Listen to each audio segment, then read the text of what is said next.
Mesdames et messieurs, peuple haïtien, supportez des grenadiers partout dans le monde. Le moment que nous attendions tous est enfin arrivé.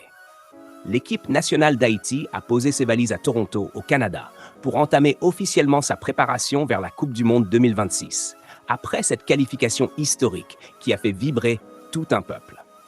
Et aujourd'hui, ce rassemblement n'est pas un simple stage. Ce n'est pas juste une série d'entraînements. Ce n'est pas seulement 2 matchs amicaux à jouer sur un calendrier. Non.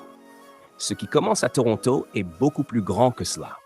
Ce qui commence à Toronto, c'est la construction de la véritable version des Grenadiers, qui devra représenter Haïti face au monde entier. Et autant vous le dire tout de suite, ces 2 matchs face à la Tunisie le 28 mars et à l'Islande le 31 mars au BMO Field sont loin d'être anodins. Ils vont nous donner les premiers indices sur ce que Sébastien Migné prépare réellement pour cette sélection. Ils vont nous permettre de voir quels joueurs sont prêts, quels profils peuvent s'imposer, quelles associations peuvent fonctionner, quel secteur reste fragile et surtout, quel visage Haïti veut montrer au Mondial 2026. Et restez bien jusqu'à la fin, parce qu'aujourd'hui, sur BFI British Flash Info, on va analyser en profondeur ce rassemblement, parler des joueurs déjà arrivés, des nouveaux visages, des enjeux tactiques, des absences qui font parler. Et surtout, oui, comme promis, on va vous donner la composition probable des Grenadiers pour ces grands tests internationaux. Mais avant d'aller plus loin, si tu aimes le football haïtien, si tu crois en cette génération, si tu veux suivre toute l'actualité sérieuse des Grenadiers jusqu'à la Coupe du Monde 2026, abonne-toi maintenant à BFI British Flash Info. Lâche un gros like, commente dès maintenant Haïti 2026 et partage cette vidéo à tous les supporters haïtiens que tu connais. Parce qu'ici, on ne parle pas du football haïtien à moitié. On l'analyse avec passion, ambition et vérité.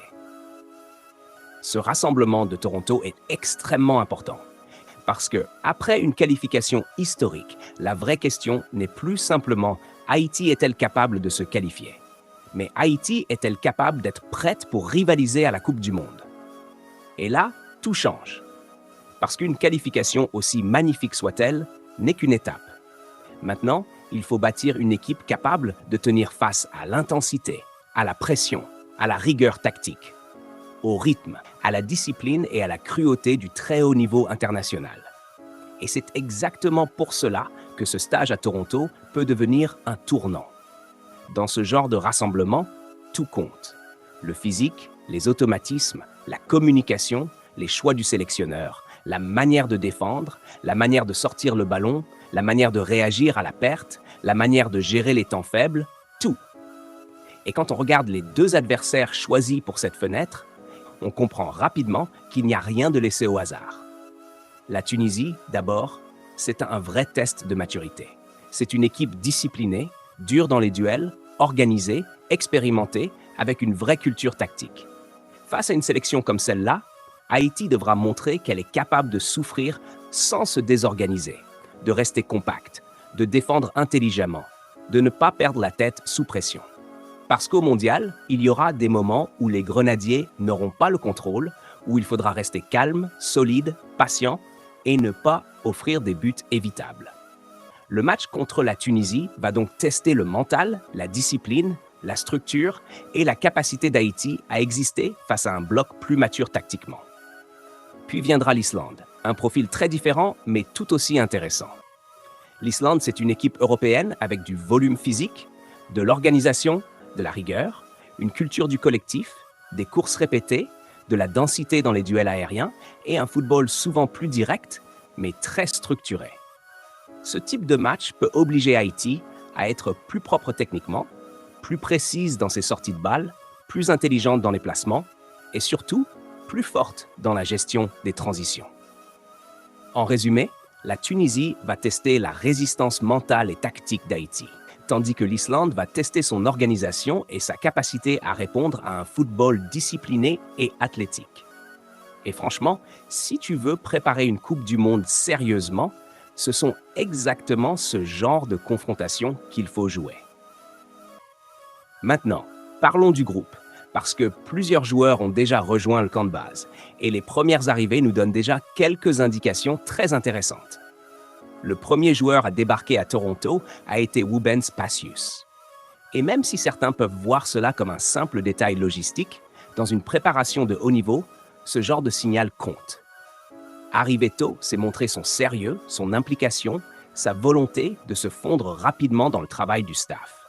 Derrière lui, Duckens Nazon et Martin Expérience ont également rejoint le groupe, confirmant que les joueurs comprennent très bien l'importance de ce rassemblement.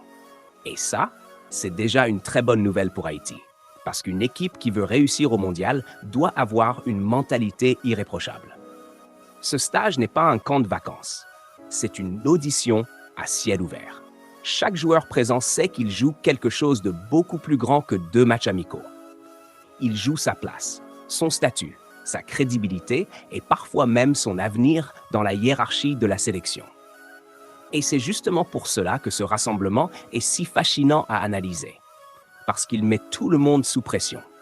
Les cadres doivent confirmer, les nouveaux doivent convaincre, les remplaçants doivent bousculer l'ordre établi, et le sélectionneur, lui, doit déjà commencer à identifier les vraies solutions pour le mondial. Et dans ce groupe, il y a un nom qui attire énormément l'attention. Wilson Isidore. Oui, Wilson Isidore est probablement l'une des présences les plus excitantes de cette liste. Et sa convocation n'est pas anodine, parce qu'il représente un profil qui peut transformer certaines choses dans l'animation offensive d'Haïti. Isidore, c'est un joueur qui peut apporter de la profondeur, de la vitesse, de l'explosivité, une capacité à attaquer l'espace, à menacer derrière la ligne défensive adverse, à créer du danger dans les transitions rapides. Et ça, c'est une richesse énorme pour une équipe comme Haïti, surtout si elle doit jouer certains matchs sans forcément dominer la possession. Parce qu'au plus haut niveau, une équipe peut être très dangereuse même avec moins de ballons, à condition d'avoir les bons profils pour punir. Mais attention, le vrai enjeu ne sera pas seulement de voir s'il est talentueux, car cela, beaucoup le savent déjà. Le vrai enjeu sera de voir à quelle vitesse il peut comprendre les mécanismes collectifs de la sélection. Parce qu'en équipe nationale, tu n'as pas des mois pour t'adapter.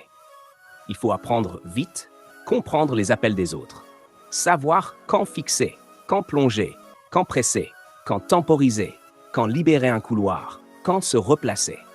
Et c'est précisément pour cela que Toronto est si important pour lui. Ce stage peut être le point de départ d'une vraie montée en puissance sous le maillot haïtien. Mais pour cela, il faudra qu'il transforme la promesse en influence réelle sur le terrain. Autre dossier intéressant dans ce groupe, Delence Pierre.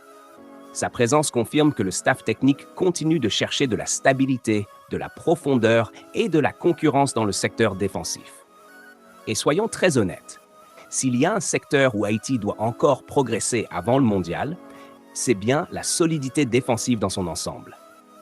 Et quand je parle de défense, je ne parle pas seulement des 2 centraux ou des latéraux. Je parle de la structure globale, la protection de l'axe, la coordination des lignes, les couvertures, les replis, la gestion des centres, les sorties sur le porteur, les secondes balles. Parce qu'au plus haut niveau, une équipe peut survivre offensivement grâce à l'inspiration ou à un exploit individuel.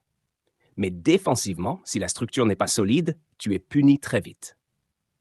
Delence Pierre arrive donc dans un contexte où chaque minute peut compter et où chaque intervention peut peser dans la hiérarchie future. Il apporte de la concurrence, et la concurrence est une excellente nouvelle pour Haïti. Car une équipe ambitieuse ne doit pas seulement avoir 11 titulaires potentiels, elle doit avoir au moins 16 à 18 joueurs capables de maintenir le niveau sans faire chuter le collectif. Maintenant, si on veut vraiment comprendre ce que Sébastien Migné essaie de construire, il faut absolument s'arrêter sur le milieu de terrain, parce qu'à mes yeux, c'est là que va se jouer une très grande partie.